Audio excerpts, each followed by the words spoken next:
Before we start, a quick reminder to hit the subscribe button. Only 4% of my channel is subscribed. Itaro Cluster Exploration Vessel, IEV Beyond Horizons, Dead Zone. The captain gazed out into the void past the bridge as his ship sailed silently through another of the seemingly endless number of asteroid fields. He tensed up as another glint caught his eye. They seemed to become more common, like an ever-increasing number of eyes upon him. The feeling of being watched began shortly after entering the first system and has been growing ever since. Everyone could feel it, the tension. The ship had long since reached its boiling point, and a few fights had already broken out. Space was quiet and lonely, a void, but here it felt more dangerous. The silence resembled that of a forest when a predator lurked nearby. Every glint in space, an eye, each spike on the radar, a brief flash of the hunter, the darkness of the void around them, hiding an infinite number of things. But they had a duty to explore, and by God they were going to fulfill it. Soon, they reached the edge of the system. Relief permeated the ship as the dull star shrank behind them. They moved towards the jump point they had discovered and prepared to leave. But something felt off. To the captain, the jump point felt less like an escape from another drab system and more like the waiting maw of a beast. Keep your wits about you. We're not through yet. His voice dragged the crew back to reality, and the relief on the bridge dimmed a bit. As much as he would have liked to let his crew revel in it, he just couldn't shake this feeling of wrongness. As the ship moved through hyperspace, the feeling only worsened. His instincts reached a crescendo as the ship closed the distance. Then, they popped into existence with a bright flash. The crew took in the sights of the new system. A single red dwarf greeted them, more lifeless planets floating around it. The crew's hearts dropped as they saw another asteroid belt circling. The system. This one somehow even thicker and denser than the last. Their only other option being retreat, they began exploring, trying to locate another jump point. This time, however, they did not make it far into the system before something happened. As soon as they entered the belt, everything came alive. Asteroids blazed with engine flares as their rocky exteriors peeled away, exposing gleaming metal underneath. Panic seized the crew as they manned their few weapons and sent SOS signals into the void. A kinetic round glanced off the shield. In a panic, the gunners began firing at any ship in sight. Strangely, the glow of shielding wasn't present, though ship's armor simply bouncing rounds and absorbing lasers. Seeing the writing on the wall, the captain ordered the comms officer to send whatever data he could back to the station. Soon after, the shield fell, and a slug pierced the ship bow to stern. Cascading explosions rocked the ship, reducing it to rubble. The engagement lasted only a minute, just enough time for a single image to be sent back. A stylized bird of prey, head turned sideways, 4 wings outstretched in a display of dominance, a taloned gauntlet on each foot, and an ancient single-shot rifle in its grip. Nanjiwai 3846 AC Taro Cluster. Deep Space Exploration Station, it says. Beyond the veil edge of the dead zone, Irai Tora crossed the threshold into the station and began the walk towards the food court. Ship provisions may be improving, but he'd have plenty of time to grow sick of them during the expedition. No need to start now. Besides, the station was famous among the cluster for its unique foods, being so far separated from the galaxy forces people to get creative. He tasted the aroma of fresh food as he entered the court. Mouth watering, he quickly found a shop, to his liking before sitting down to dig in. Checking the time, he still had about an hour before he needed to return. With nothing else to do, he grabbed a few sandwiches and began wandering the station, taking in the sights. The station's hallways were tight with little room to maneuver, aside from the much wider main hallways that lead between the docks, plaza, and command center. Windows dotted the exterior wall, while pipes ran across the ceiling. The occasional maintenance panel or exposed valve marred the interior wall. Being one of the newer exploration stations, Beyond the Veil was in remarkably good condition, with only the wear and tear of daily use, and lacked the years of patchwork maintenance common on other stations. Lost in thought, Irai stumbled over a cleaning bot before instinctively apologizing and shuffling out of the way. He bumped against something behind him and, flustered, turned around, preparing another apology.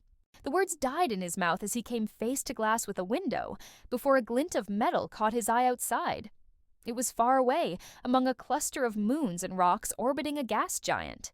Just as soon as it appeared, it was gone. He figured, if something was there, the station would have picked it up, so just shrugged and began making his way back towards the ship. The IEV Distant Reaches is a cruiser-sized exploration vessel and had just returned from a year-long expedition. As soon as they got to port, they received another contract to explore the Dead Zone, and quickly left for the Itzies beyond the Veil, where they were now docked. As he approached the ship's mooring arm, one of the security officers on guard waved him through with one of his forearms, not once looking up from their game. He returned to his quarters and changed back into his duty uniform, before moving towards the security room and taking his seat in front of the monitors next to his watch partner, Pelron Ulro. Pulling out 2 of the sandwiches he'd bought for the trip, he handed one to Pelron, then began unwrapping his own. "Thanks. Enjoy your stroll?" Pelron also after taking a bite of his sandwich. "Oh yeah, it wasn't much to see, but it's different from this bucket of bolts. Gotta broaden my horizons when I can, you know?" Was all Pelron got out through his food. Suddenly, while still chewing, he muttered a barely audible, "When are you going to get a girlfriend?" The question itself was not unexpected. Friends and family had long asked him that question, but the randomness surprised him. He choked on his food, before taking a drink of water and turning all 4 of his eyes to his friend. "What?" Pelron simply shrugged his shoulders before taking another bite. "I have the excuse of being my lovely reclusive self, and being what many consider average at best, not a winning combination. But you're tall, well-built, and not too afraid to speak up. What's your excuse?" During his tirade, he continued eating without pause, and not once looked at Irai. Irai paused. Most times, he could awkwardly laugh off the question and pass their attention onto someone else, mostly during family reunions. But Pelron was a good friend, and he was going to be stuck with him for a while. Might as well satisfy his curiosity. With a sigh, Irai responded, "Part of it is that I'm waiting for the one, as naive as that may sound. The vast majority of it is that I like what I do too much. I love visiting new stars, exploring new planets, and seeing all space has to offer too much to settle down with anyone." As he spoke, he got more into it, waving his half-eaten sandwich around in one of his arms. Catching Pelron's amused look, he composed himself and subconsciously tapped a piece of chitin on his face, making a dull thump sound. "Maybe someday I will. But first, a smirk crossed his face as he elbowed Pelron. "I'll have to help the average at best recluse I call a friend, won't I?" Pelron just scoffed at him before chuckling. The 2 returned to eating their food before another guard entered the room with a knock. Both men froze and looked up at him with their mouths still stuffed with food. The other man sighed at them before speaking. "You know the chief doesn't like it when you eat in here, right?" 2 muffled "mhms" were the only response. He got before sighing again and continuing. "Anyway, we just got the brief for the expedition. The chief sent me to make sure you 2 read it." Rai swallowed his food before answering. "You know you could have just messaged us, right?" The other security officer, Enleron, just gave him a pointed look. "Trust me, I know. He wanted me to make sure you read it. Hell, I wouldn't. Be surprised if he asks whether I watched you read it." Irai just gave him an affirmative gesture as he turned and left the room. They sat there a bit longer before Irai sighed and leaned further back in his chair. "All right, might as well see. What has the chief all in a knot?" Pulling out his datapad, he noticed a notification from Enleron telling him to read the brief. Oh, oops. The brief itself seemed to be a pretty standard affair, aside from heavier emphasis on caution, but that was to be expected. It was no secret they were heading into the Dead Zone after all. You've got to do something grand to get a name like that, and it had more than earned its name. As he skimmed the brief, one part caught his eye. Scrolling back up, he saw a photo of an unknown insignia, a 4-winged bird of prey with a rifle in its armored talons. Skipping to a bit earlier in the brief, he read the related part in earnest. 1. Year ago, the exploration vessel Beyond Horizons embarked from this station to explore the Dead Zone. The IEV Beyond Horizons was designed specifically to explore dangerous zones such as the Dead Zone. Its size was equivalent to a destroyer, compared to the average corvette and frigate size of other EVs, allowing it greater protection and a larger sensor suite. Previous expeditions only traveled a few systems into the zone before encountering communication issues. Explorers have dubbed the point where communication issues begin in the Dead Zone the point of crossing.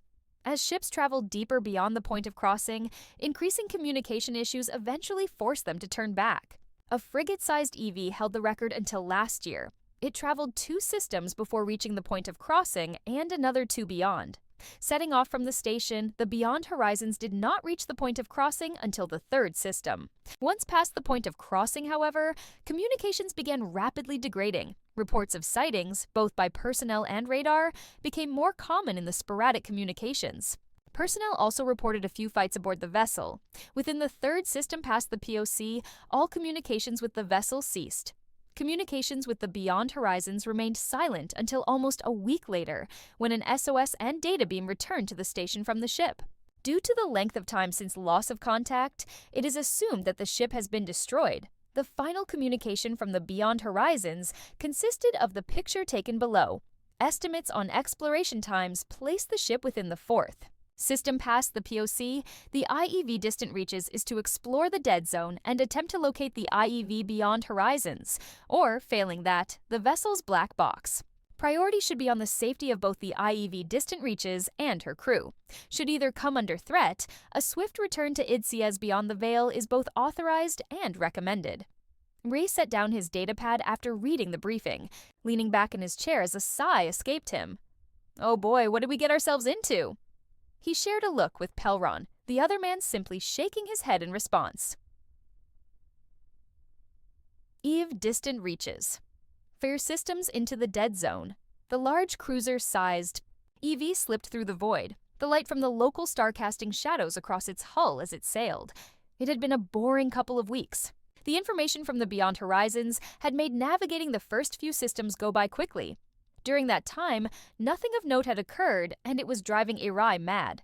Nothing occurring within the ship was a good thing. However, there was also nothing happening outside either. No space fauna roaming the cosmos, no nebulae. Hell, there's even been a lack of stellar storms. At this point, he'd even take pirates. But the dead zone held true to its name. Every system they explored had little more than a star, and a few lifeless rocks orbiting it. Asteroid fields were also more common and significantly denser than they should be. Irai wasn't the only one.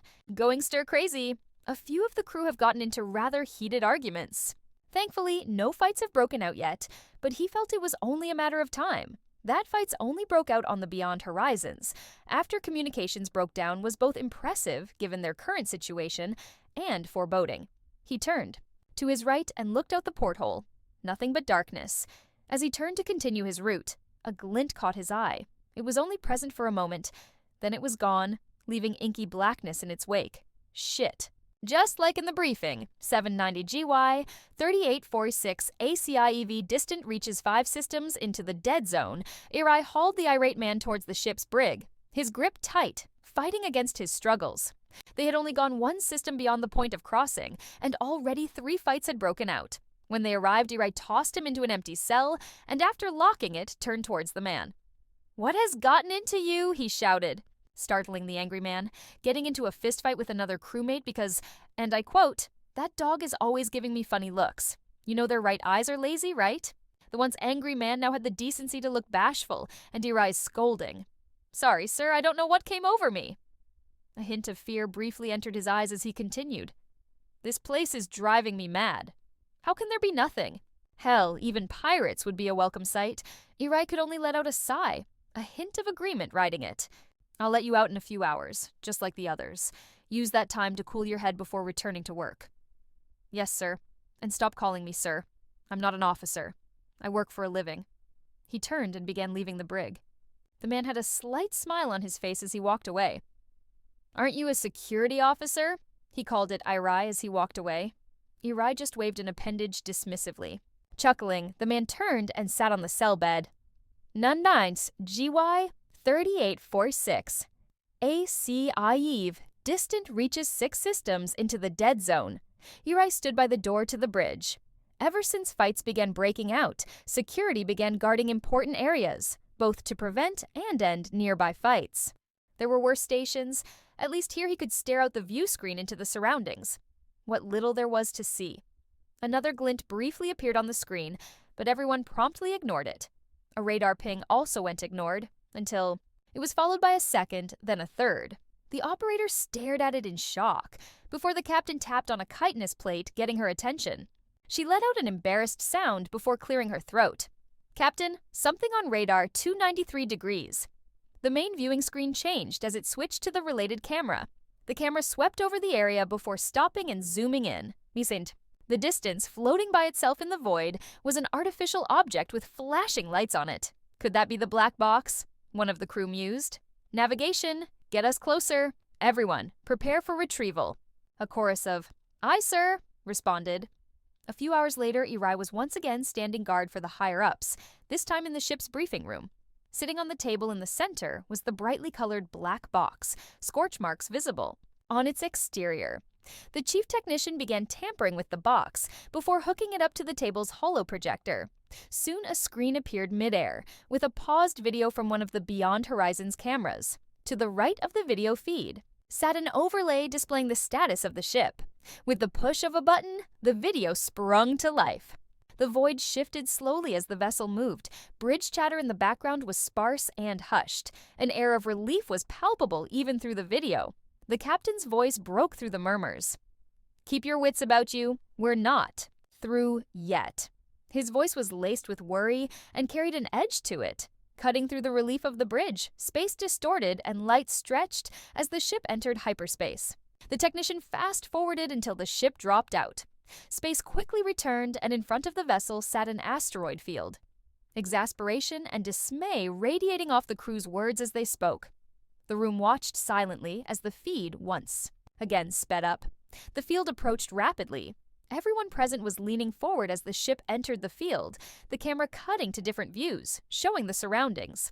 Then the feed changed to another camera, this one showing an exceptionally large asteroid floating a respectful distance from the ship. The words "movement detected" flashed on the screen. Eri held back a scoff. Of course there was. Asteroids move. The scoff died in his throat as the asteroid changed direction. Then it exploded. The feed swapped between multiple cameras, each one showing another exploding asteroid.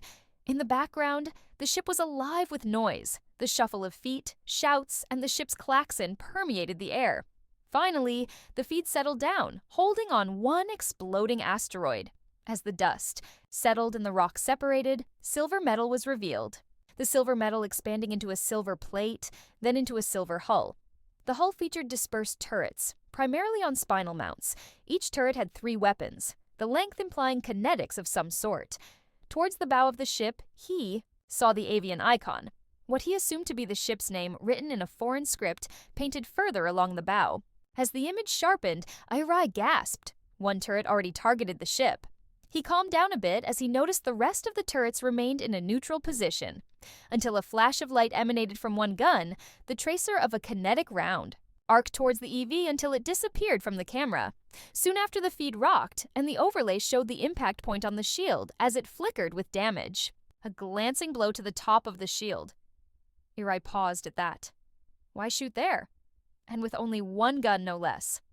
After that, all hell broke loose. The Beyond Horizons gunners began opening fire. The ship on the feed took a few hits. Something about the impacts irked him, but he couldn't put an appendage on it. After a few more hits, he understood. The glow that an energy shield released when hit wasn't present, either it was off, or the remaining turret's frighteningly fast swing toward the ship dragged his attention back to the video as they unleashed their own salvo. Soon, the EVs. Shields collapsed and the same ship fired another salvo. Just before the feed froze, he saw one shell arch into the bow and disappear in fire.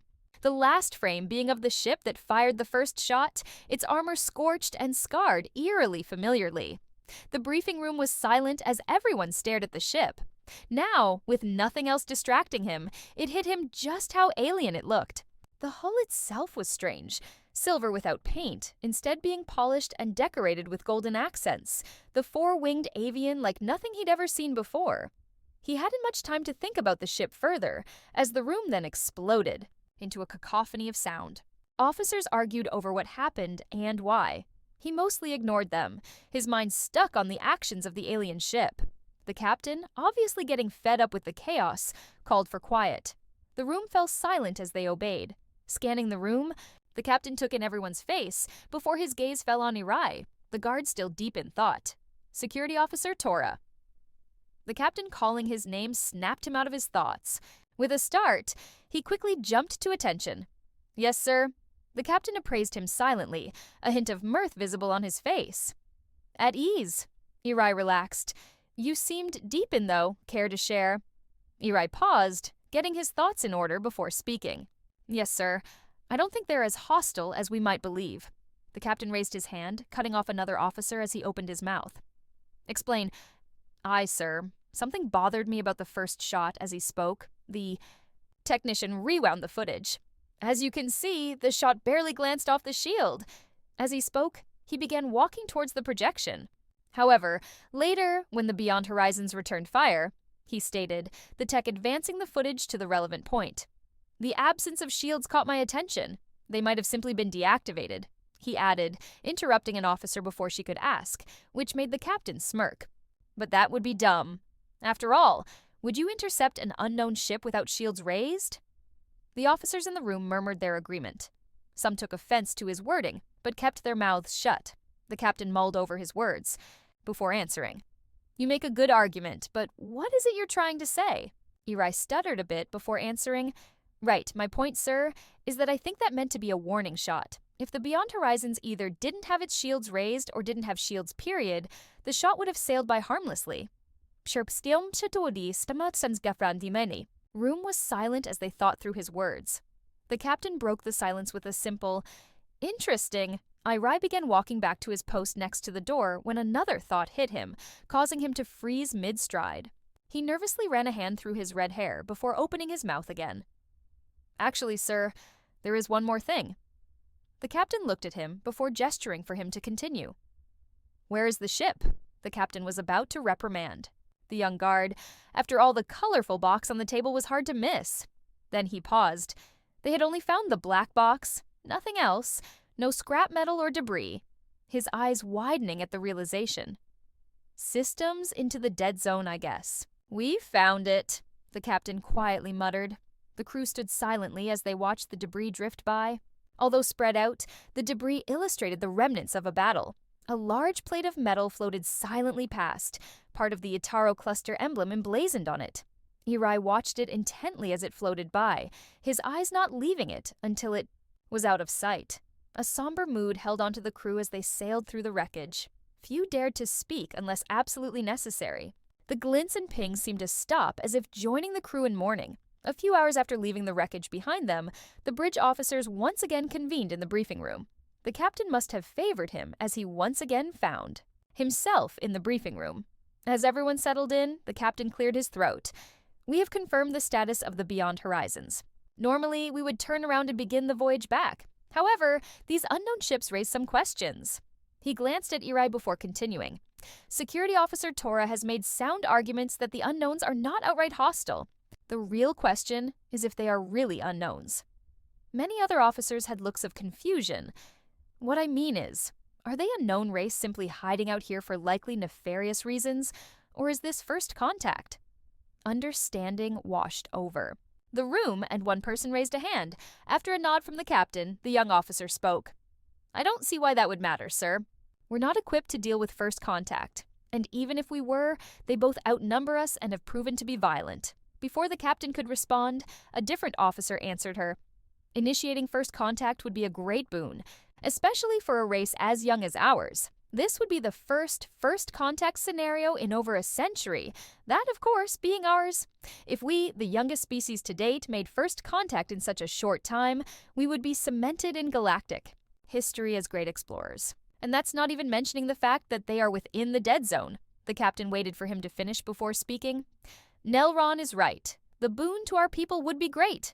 And it is not as if we have proof of them being highly aggressive, territorial maybe. But if Tora is right, officers argued over what happened and why. He mostly ignored them, his mind stuck on the actions of the alien ship. The captain, obviously getting fed up with the chaos, called for quiet. The room fell silent as they obeyed.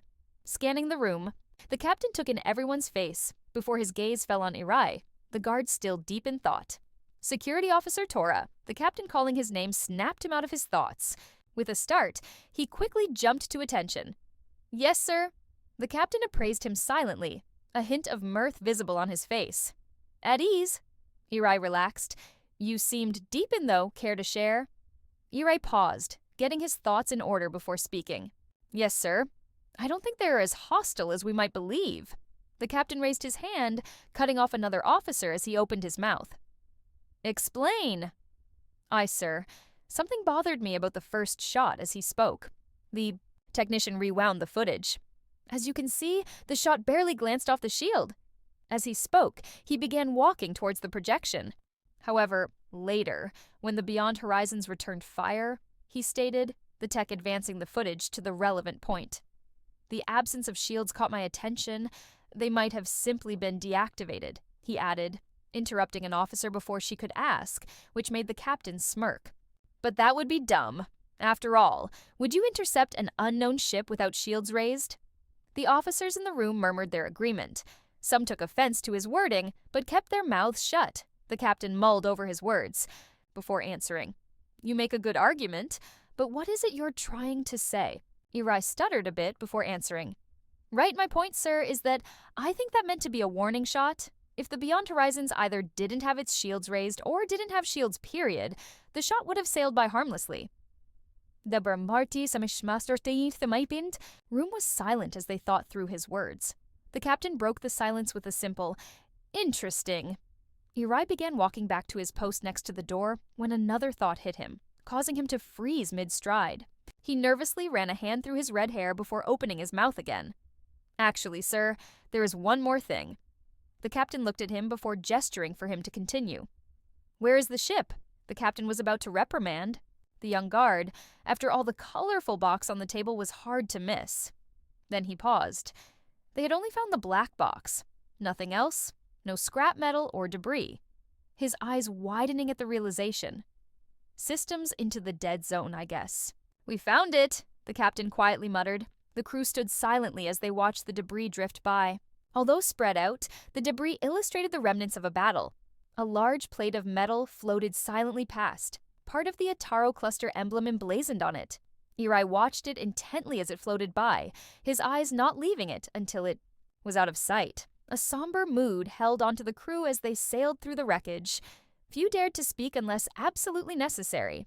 The glints and pings seemed to stop as if joining the crew in mourning. A few hours after leaving the wreckage behind them, the bridge officers once again convened in the briefing room. The captain must have favored him, as he once again found himself in the briefing room. As everyone settled in, the captain cleared his throat. We have confirmed the status of the Beyond Horizons. Normally, we would turn around and begin the voyage back. However, these unknown ships raise some questions. He glanced at Eri before continuing. Security Officer Tora has made sound arguments that the unknowns are not outright hostile. The real question is if they are really unknowns. Many other officers had looks of confusion. What I mean is, are they a known race, simply hiding out here for likely nefarious reasons, or is this first contact?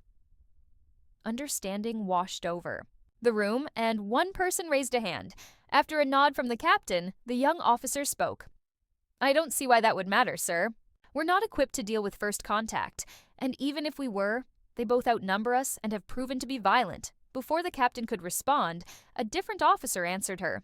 Initiating first contact would be a great boon, especially for a race as young as ours. This would be the first contact scenario in over a century, that of course being ours. If we, the youngest species to date, made first contact, then they did not mean to start a battle or... The captain trailed off. He shook his in such a short time, we would be cemented in galactic history as great explorers. And that's not even mentioning the fact that they are within the dead zone. The captain waited for him to finish before speaking. Nelron is right. The boon to our people would be great. And it is not as if we have proof of them being highly aggressive, territorial maybe. But if Tora is right, then they did not mean to start a battle or... The captain trailed off. He shook his head. As to not being equipped, I'd have to disagree.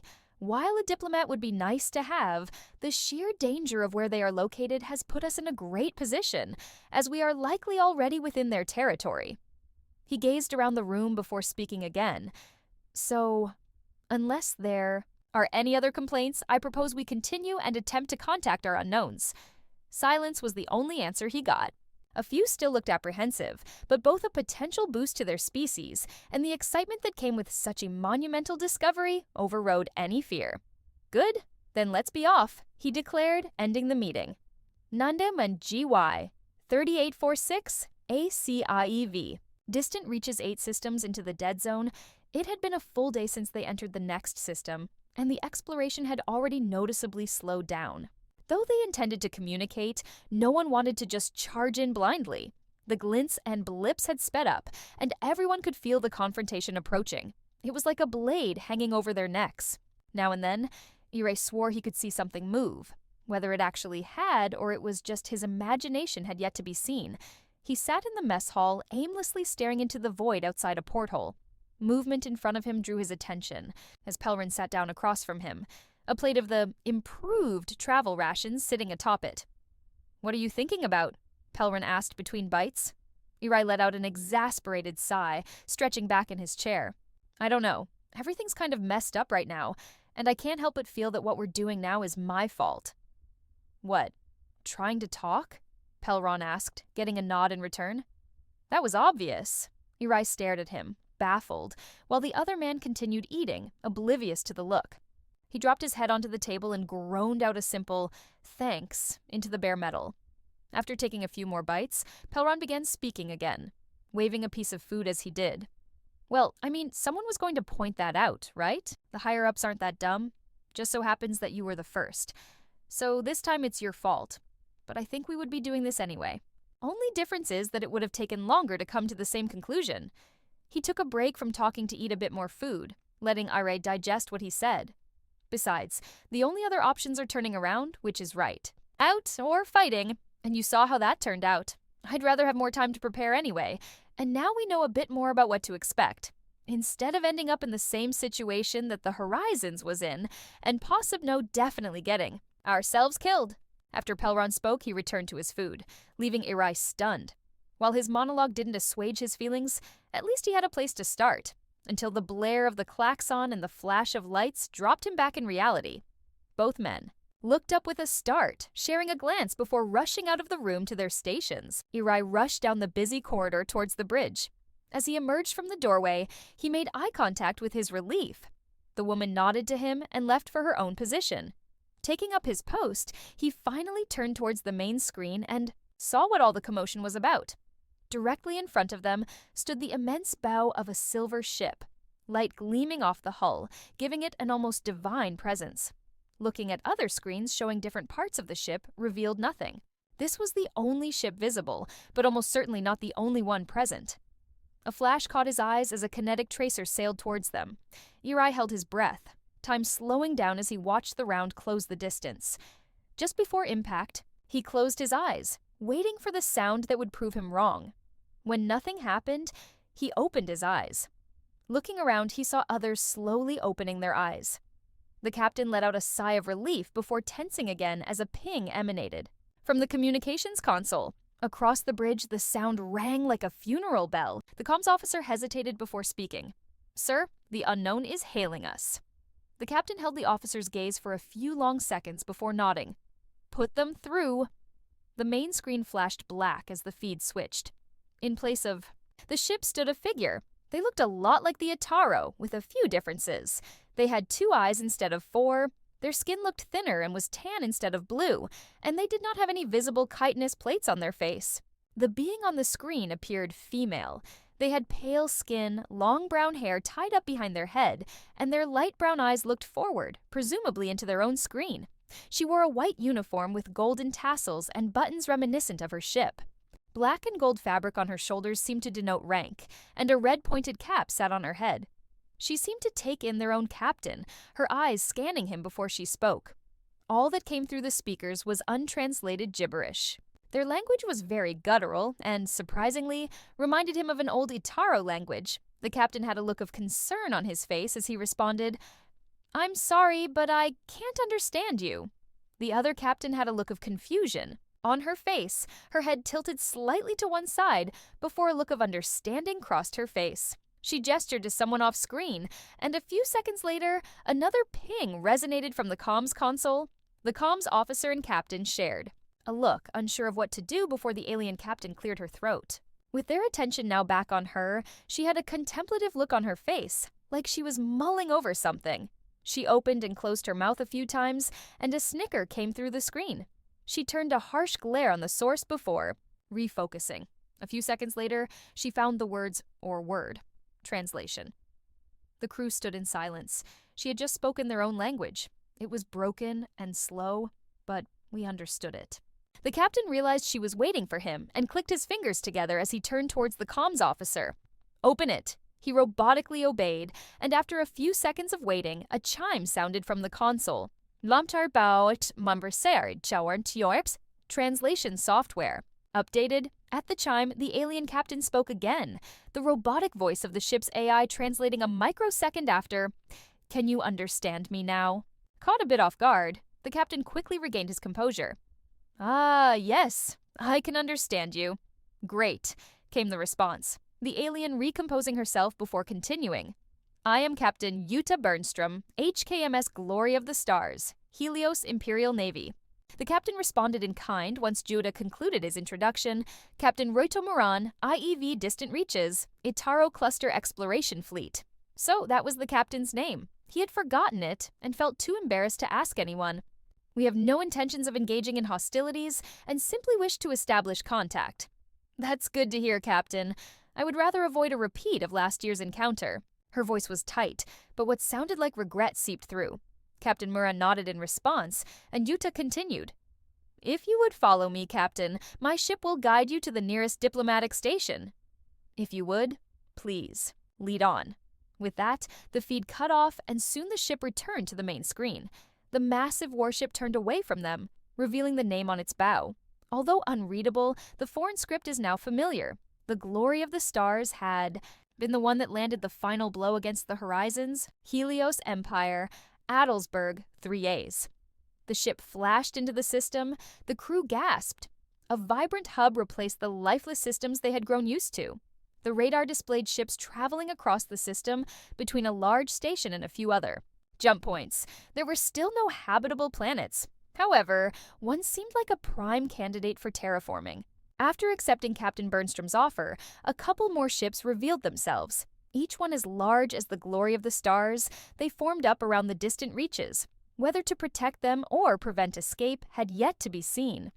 As the convoy closed in on the station, its majesty quickly became apparent. A silver exterior and golden accents decorated the massive orbital.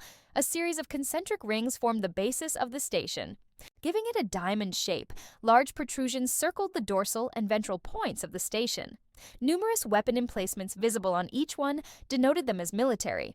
Their escorts led them towards a large hangar near the dorsal military ring. The docking procedure itself took less time than he had expected, something he chalked up to them studying the Horizon's wreckage. Soon the expedition assembled at the airlock. The captain and a few bridge officers, escorted by 4 security officers, including Irai and Pelron.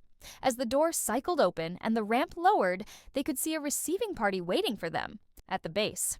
Further back, a large crowd had gathered to watch the occasion.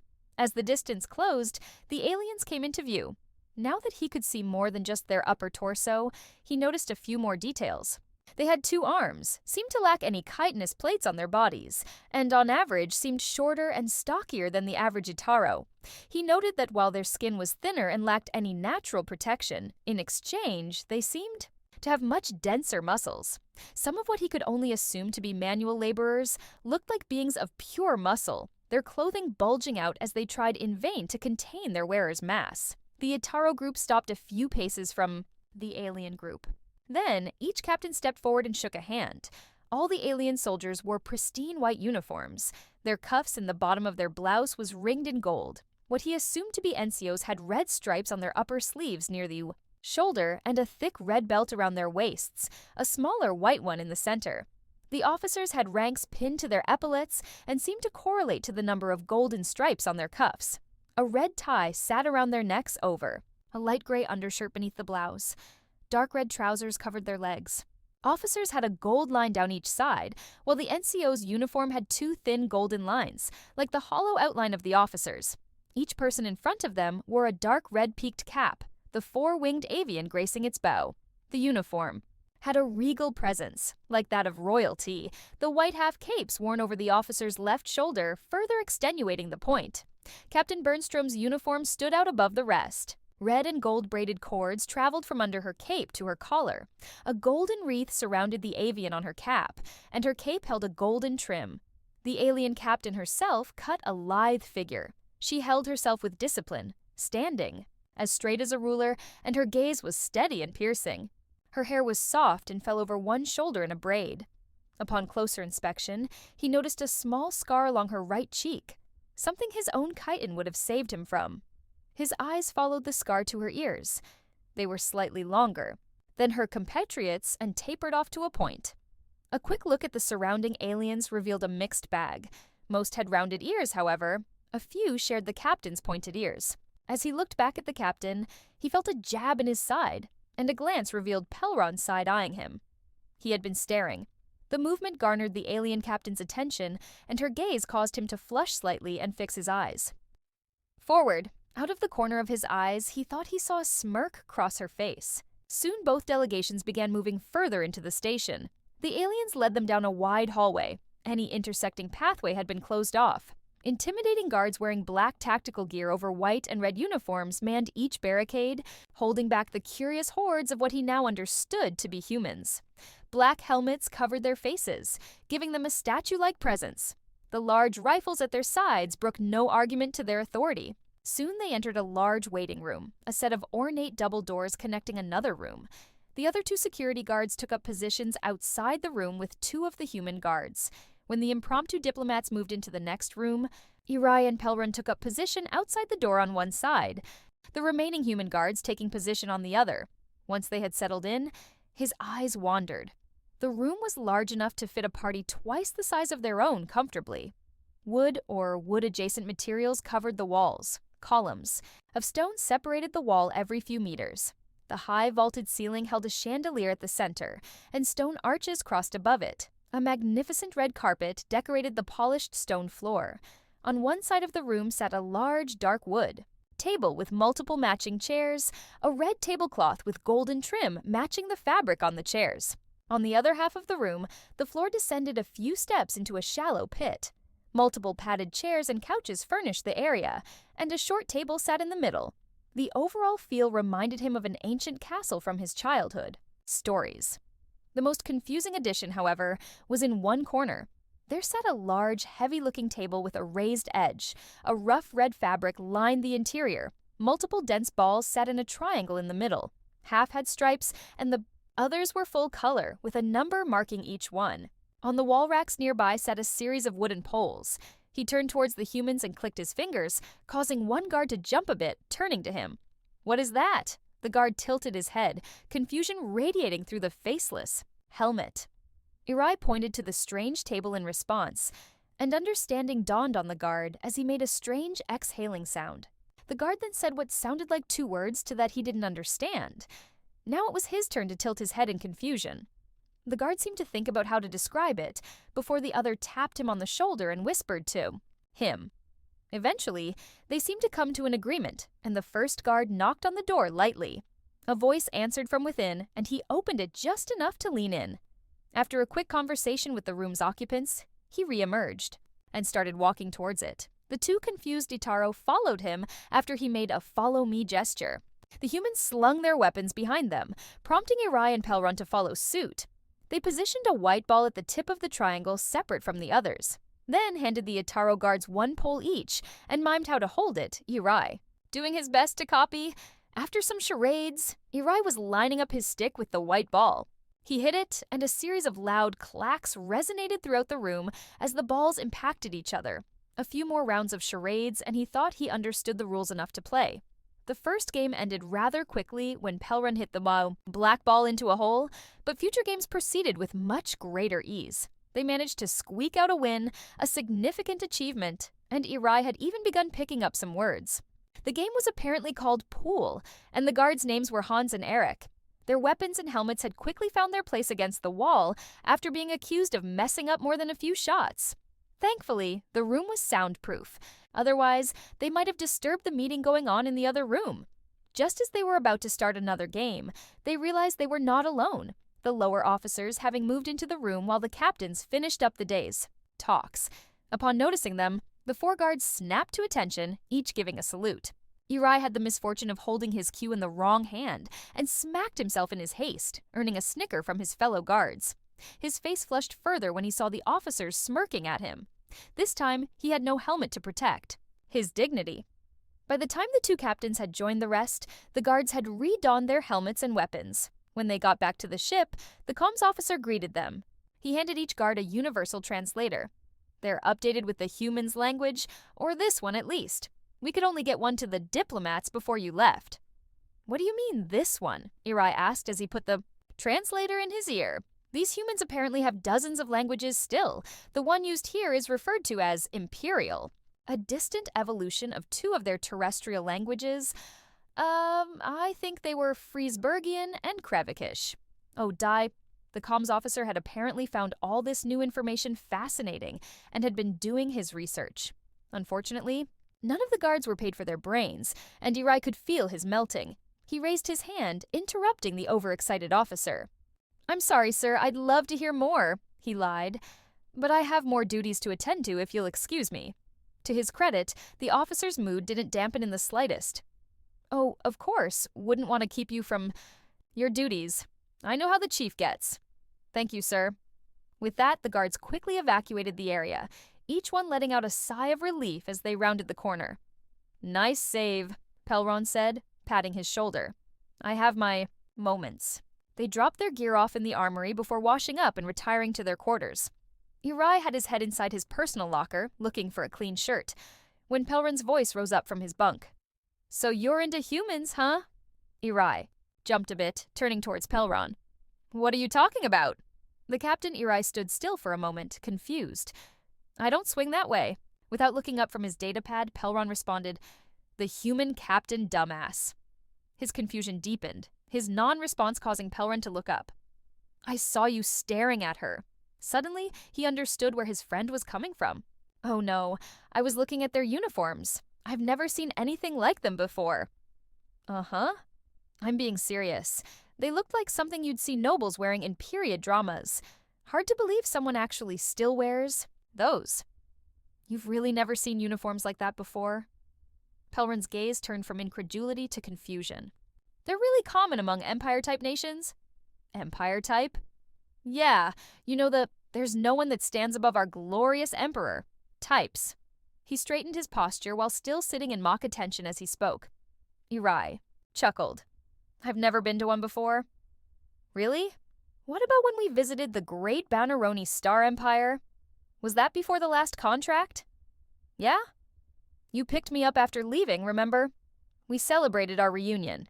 Pretty hard that night." Pelron winced as he remembered the massive hangover he had to deal with the next morning. "Ah, right, I forgot about that." His eyes narrowed as he got back on track. "You're seriously telling me that in all that time you spend staring, you not once looked at her?" He raised his arms defensively.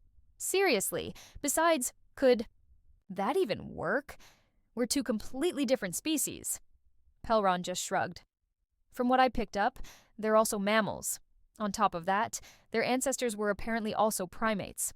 I imagine the science wouldn't be too difficult to figure out." Eri mulled that over for a moment. "I mean, I didn't get a close look, but she was easy on the eyes, I guess." His thoughts suddenly stopped in their tracks. "How do you know all that anyway?" He raised his datapad and gave it a slight shake. "Been reading up on them in my free time today. The techies uploaded the human's basic history to our network soon after we disembarked." "Huh, guess I'll have to do a bit of reading." He saw a smirk on Pelron's face. "If we're going to be here a while, I might, as well, don't want to accidentally offend them." Sure." His earlier attitude returning with a vengeance. "Whatever." Eri waved off his friend and left for the showers. 790GYs, 3846. ACHKMS. Glory of the Stars Helios Empire, Adelsberg 3 Utah awoke the next day, the memory of the 4 guards laughing, and playing pool through the open door still fresh in her mind. A delicate smile crossed her face. She shook her head to clear her head as she got ready for another day of discussion. While going through the motions, cleaning up, putting on her uniform, and a number of smaller things to look presentable, she found that her mind kept wandering. Back to the alien delegation, Seeing them in person was quite a shock. She heard that the corpses from last year's vessel were pretty mangled. Only a select few photos were released to the public. Their skin was a variety of shades of blue. They had hair on their heads, but also chitin on their faces. The chitin varied from person to person and looked like armored facial hair. The few female Itaro she had seen only had chitin on the edge of their faces, if any. The greatest shock, however, had been the rest of their bodies. They were tall. The shortest Itaro easily dwarfed most humans, but they were much leaner. She could probably beat a few of the guards in a fistfight. They had twice the eyes and arms as a human, and their nails were slightly longer and came to a point, like pseudo-claws. It was strange. They were obviously alien, but not as alien as she had expected, striking a fine balance between being just similar enough to humans, to not be frightening, but also not similar enough to land within the uncanny valley. Their uniforms rode the same line, a dark blue military style with white accents. Only the upper arms had epaulets, and everyone wore their rank on them. She didn't see any rank. On the sleeves, not even on the guards, who wore their armor over their uniform just like her own. The officers had silver cuffs and collars, and the differences in stripes on both did indeed denote rank. Light gray trousers, a white undershirt, and black tie complemented the blouse. They didn't have a waist belt, content with just a regular one. The blue round cap matched the blouse, and had a thick stripe of white fabric around the base, with a strange animal she'd never seen before on the front. It reminded her of a six-limbed gorilla. The uniform was much simpler than the Empire's, and reminded her of ones she'd seen in old photos of the Helios Republic. Captain Moran's uniform being the obvious exception, while still much more muted than hers. His uniform had gold instead of silver, and he wore matching cords on his right shoulder, though she'd be lying if she claimed to have given each of the aliens her attention equally. In the back of the delegation, she had felt the gaze of a comparatively tall guard. She couldn't see his face as his helmet covered it, but the subtle elbow he received from another guard seemed to confirm her suspicion. The interaction was amusing and also a relief. She hadn't known what to expect from them, and seeing that had humanized them somewhat. Judah double-checked her uniform before leaving her quarters, starting her walk towards the dock, still deep in thought. As she went, her entourage slowly formed around her. Yesterday's talks had gone well. They had worked out some preliminary agreements and began the process of first contact. Humanity had long since known about alien life, but distrust and internal conflict led to isolation. Adopting a wait-and-see policy, unfortunately, the incident with what they now knew was an exploration vessel last year had caused some issues. Energy shielding had been little more than theory since humanity entered the stars, and as such, the warning shot had not taken it into account. Thanks in part to the wreckage, we are much closer to our own shields, but still no cigar. Just yet. Thankfully, it seemed, there was not any bad blood over the incident, just remorse that the misunderstanding occurred. What still concerned her, though, were reports of activity about the Horizon Republic and Nautilus Federation assets within the system. The two nations had been pushing to be involved, and the Empire agreed, so unless something happened, they shouldn't be a problem. Issues arose when considering other factors. The two powers were likely preparing for the worst, and the resulting increased activity acted like a smokescreen that more extreme groups were likely to take advantage of. Like the Human Legion, a human supremacist group, they have been slowly gaining traction since last year's incident. Not much. Many thankfully understood that it was a misunderstanding, but enough to be noticeable. Personally, she felt that any attacks would occur sooner rather than later. Her mind now on the potential threat, Juta tapped the pistol hidden in her blouse, confirming its presence before the doors to the dockyard slide open.